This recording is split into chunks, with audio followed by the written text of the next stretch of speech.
Hello everyone, welcome to our another new blog. তো আরেকটি নতুন ব্লগে সবাইকে স্বাগত জানাই।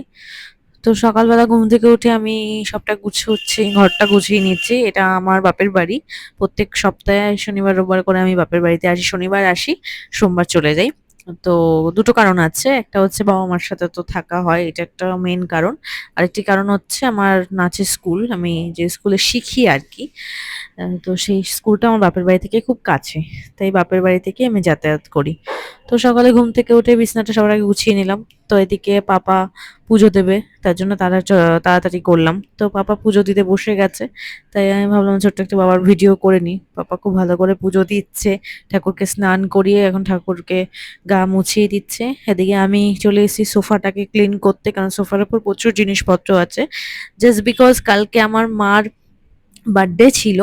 তো কিছু সেলিব্রেশন করা হয়নি, কারণ এই বছর আমার দাদু ভাই, মানে আমার ঠাকুরদা মারা গেছে। তো কাল অসুস্থ থাকার কারণে আমরা কোনো সেলিব্রেশন করিনি, শুধু মাকে কটা গিফট দিয়েছি। আমার শ্বশুরবাড়ি থেকে মাকে গিফট দিয়েছে, আমিও দিয়েছি, আমার হাজবেন্ড দিয়েছে। পাপার গিফটটা পরে দেখাবো, পাপাও একটা সারপ্রাইজ দিয়েছে মাকে। তো খুব ভালো লাগে এরকম ছোটখাটো গিফট যখন দেয়, খুব মজাও লাগে। তো আমি সোফাটা ভালো করে ক্লিন করে নিয়ে এবার সোফাটা একটু দেখে নাও, টেবিলটাও ভালো করে গুছিয়ে নিলাম, এদিক সেদিকে করেছিল। তো ঠাকুরটা আরেকবার দেখলাম, ঠাকুরকে খেতে দিয়েছে বাবা। এবার সেটা দেখিয়ে আমি যাচ্ছি হচ্ছে ছাদে। ছাদে যাওয়ার পথে এখানে একটা শিব ঠাকুর আছে আমাদের, তাকে একটু দেখালাম। এবার যাব হচ্ছে তিনতলার ছাদে, মানে এটা আমাদের টপ ফ্লোরের ছাদ।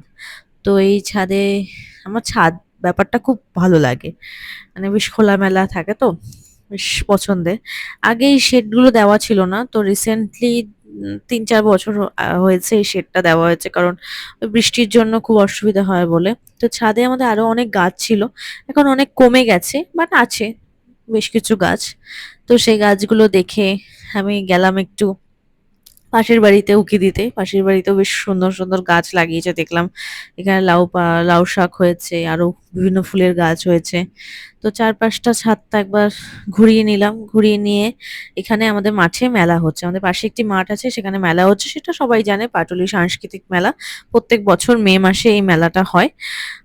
মেলা শুরু হয় এবং বৃষ্টিও শুরু হয় তার সাথে সাথে। খুব খারাপ লাগে, তারা অনেক কষ্ট করে আসে, রোজগার করে, কিন্তু বৃষ্টিতে যখন নষ্ট হয়ে যায় খুব খারাপ লাগে ব্যাপারটা। যাই হোক, সবটা দেখে নিচে চলে যাচ্ছি গেটটাকে লক করে। নিচে যাচ্ছি এবার।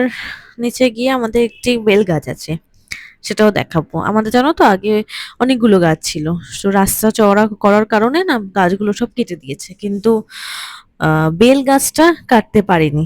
তার একটা ঘটনা আছে, সেটা অন্যদিন শেয়ার করব। সো বেল গাছে নতুন পাতা এসছে, আর এখানে একটি গাছ আছে, এই গাছটার নাম আমি জানি না, তোমরা যদি কেউ জেনে থাকো অবশ্যই কমেন্টে আমাকে জানাবে এই গাছটির নাম কি। ভীষণ ভালো লাগে এই গাছটি।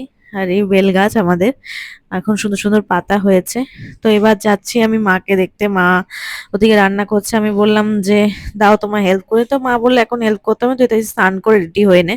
তো তাড়াতাড়ি স্নান করে খেয়ে দিয়ে রেডি হয়ে নিয়েছি। আমাদের আজকে একটা শুট আছে নাচের ক্লাসে, রবীন্দ্র জয়ন্তী উপলক্ষে। কি শুট, কি নাচ, সব পরে তোমাদের সাথে শেয়ার করব। তো ঝটপট করে তাড়াতাড়ি স্নান করে খাওয়া দাওয়া করে একটু বিশ্রাম করে রেডি হয়ে নিয়েছি, কারণ ক্লাসে যাব বলে। এখানে আমার একটি বোনকেও দেখাবো। তো আমার ভিডিও ভালো লাগলে like share and subscribe. Tata.